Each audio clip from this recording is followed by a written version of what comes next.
दोस्तों, आज जो खबर है वो बहुत ख़ास होने जा रही है, क्योंकि मैं इसे शिक्षक के बारे में आपको बताने जा रहा हूं, जो यहाँ पर आकर करीब 6-7 साल से इन बच्चों को फ्री ऑफ कॉस्ट पढ़ाते हैं।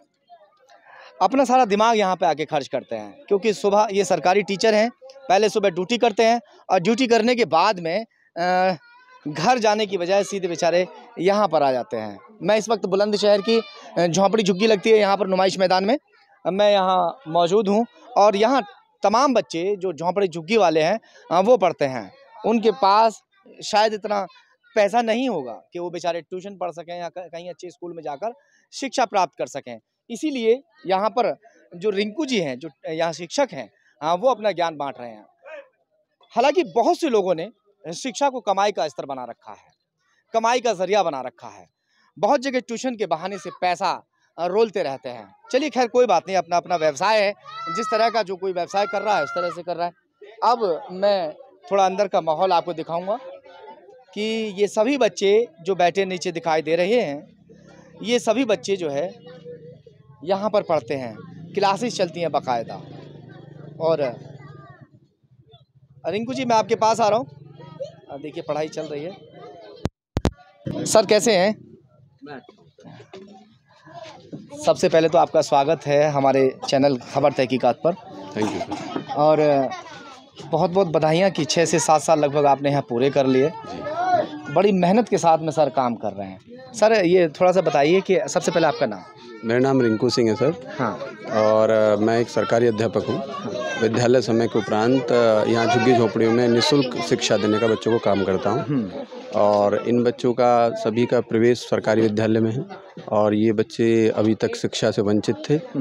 अब इनको शिक्षा की मुख्य धारा में जोड़ते हुए इनको शिक्षा में ले आए हैं। अच्छा, ये विचार आपको कहाँ से आया भाई, यहाँ आके हल्के फुल्के पैसे लेके आप ट्यूशन भी पढ़ा सकते थे? देखिए सर, एक यहाँ जिलाधिकारी रहे थे श्री आंजनेय कुमार सिंह, वो मेरे प्रेरणा स्रोत रहे हैं। बच्चों को उन्होंने सपोर्ट किया है, हमेशा सपोर्ट करते हैं, अभी भी करते हैं। तो उनसे प्रेरित होकर मैंने ये निर्णय लिया कि मैं इन बच्चों को जो है यहाँ जाकर निःशुल्क पढ़ाऊँ। क्योंकि पैसे तो मेरे को सरकारी नौकरी है मेरे पास, तो पैसे तो वहाँ से मिल जाते हैं, लेकिन वो सेटिस्फेक्शन नहीं मिलेगा जो इन गरीब बच्चों को पढ़ाकर मिलता है। जी। चलो सबसे पहले मैं सरकारी स्कूल भी दिखाना चाहूँगा। दिखाइए, ये देखो एक कुटिया यहाँ बना रखी है, थोड़ा दिखा दीजिए। ये कुटिया जो है आप देख रहे हैं कि लाइट की व्यवस्था भी सर ने यहाँ पे जैसे तैसे कहीं से करके ली होगी, क्योंकि यहाँ पर लाइट का ऐसा प्रबंध नहीं है। एक घड़ी भी सर ने लगा के रखी हुई है टाइम देखने के लिए। उसके साथ साथ जो है ये देखिए, ये सब चटाई का सिस्टम सर आपका ही है? ये चटाई बिछा लेते हैं बच्चों, चटाई बिछा लेते हैं। और भी बहुत सारी चीज़ें यहाँ पे आप देख रहे हैं कि लग रही हैं, बहुत सारे सामान यहाँ पर लगे हुए हैं। बच्चे पढ़ रहे हैं और बच्चे जो है, मैं किसी बच्चे से, क्या नाम बेटा आपका? जीनत। जीनत, कौन सी क्लास में पढ़ते हैं आप? 12th में। सर जो पढ़ाते हैं सही पढ़ाते हैं? सही पढ़ाते हैं। अच्छा, आगे क्या पढ़ने का इरादा है, क्या बनना चाहते हैं आप? हम सोच रहे हैं कोई नौकरी करें। कोई नौकरी करेंगे, प्राइवेट या सरकारी? सरकारी हो तो सरकारी, नहीं तो प्राइवेट। अच्छा चलिए खैर कोई बात नहीं, अभी 12 में है, उसके बाद में वो करेंगे। और बेटा क्या नाम है आपका? माय नेम इज राजा। राजा? अरे वाह, क्या नाम है। इंग्लिश पढ़ते हैं बच्चे, इंग्लिश बोलते हैं बच्चे। यहाँ पहले मैं आपसे करीब 8-10 साल से मैं देख रहा हूँ, यहाँ तो कम तकरीबन बहुत समय से यहाँ पर झोंपड़ी चुकी है। और जो बच्चे हैं, पहले ये बच्चे कूड़ा बीनने का काम किया करते थे, मगर आज बच्चे पढ़ रहे हैं और ये सर की मेहनत है जिसकी वजह से कूड़ा बीनना इनका बंद हुआ और अब ये पढ़ाई लिखाई में यहाँ पर लीन हो चुके हैं, पढ़ रहे हैं। और किसी बच्चे से भी हम बात कर लेते हैं। और बच्चे कौन कौन से यहाँ पर, आप भी पढ़ना आते हो बेटा? हैं, बहुत छोटी सी है। क्या नाम है आपका? नाम क्या नाम है, बताओ बेटा, बोलो। आयशा। आयशा। क्या पढ़ रहे हैं आप? पढ़ रहे हैं, चलिए बस पढ़ रहे हैं, चलो कोई बात नहीं, आप पढ़ो बेटा, छोटे बच्चे हैं। और बेटा आप लोग पढ़ते हैं, कौन सी स्कूल में पढ़ते हैं? सर मुस्लिम इंटर कॉलेज। मुस्लिम इंटर कॉलेज में क्या काम करते हैं वैसे? सर ऐसे अभी पढ़ रहे हैं? अभी पढ़ रहे हैं फिलहाल, अभी तो कुछ नहीं कर रहे हैं। अभी कुछ नहीं कर रहे हैं, पढ़ रहे हैं। चलिए ठीक है। पापा क्या करते हैं? सर पापा तो बीमार है सर, वो मिस्त्री के काम करते हो। मिस्त्री का काम करते हैं। और बेटा आपके पापा क्या करते हैं? सर हमारे पापा केयरटेकर है सर होटल के, वो लेबर लेके जाता है पापा। लेबर का काम करते हैं। हाँ सभी ज़्यादातर जो लोग हैं वो मज़दूर किस्म के लोग हैं और मज़दूरी का काम करते हैं, जिनके बच्चे यहाँ पर फ्री ऑफ कॉस्ट जो पढ़ रहे हैं सर के पास में, पूरी मेहनत लगाते हैं। सबसे बड़ी बात यह है कि सरकारी टीचर होने के बावजूद पूरी वहाँ मेहनत करते हैं। सर कहाँ तैनात हैं आप? सर मेरी पोस्टिंग पहासू ब्लॉक में है। स्कूल का नाम है मेरे उच्च प्राथमिक विद्यालय नंगला सारंग। सुबह यहाँ से डिबाई में बताने सर? पहासू सर। पहासू जी। पहासू यहाँ से सुबह तकरीबन 30 से 35 किलोमीटर है। 40 किलोमीटर के 40 पड़ता है एक तरफ से। यहाँ से 40 इधर से जाना, 40 उधर से आना। जी जी जी। बाइक से जाते होंगे? जी सर, बाइक से, कभी कैब से, बस से, कि ऐसे जाते हैं। ऐसे जाते हैं। जी सर। तो थकन सर होती होगी वहाँ से आने के बाद? यहाँ के बच्चों के साथ फिर थकन खत्म हो जाती है। यहाँ आने के बाद बच्चों में आखिर थकन जो है वो बिल्कुल ख़त्म हो जाती है। सर बड़ा अच्छा लग रहा है आपसे बात करके, और मैं ऐसे एक महान व्यक्ति के सामने इस वक्त खड़ा हुआ हूँ। 6 से 7 साल का समय एक लंबा पीरियड होता है, और उस समय को जो छुट्टी का समय होता है, जिस वक्त स्कूल से छुट्टी प्राप्त करने के बाद एक घर आना चाहिए था, अपने बीवी और बच्चों में इन्हें पहुंचना चाहिए, तो यहाँ पे पहुंच जाते हैं।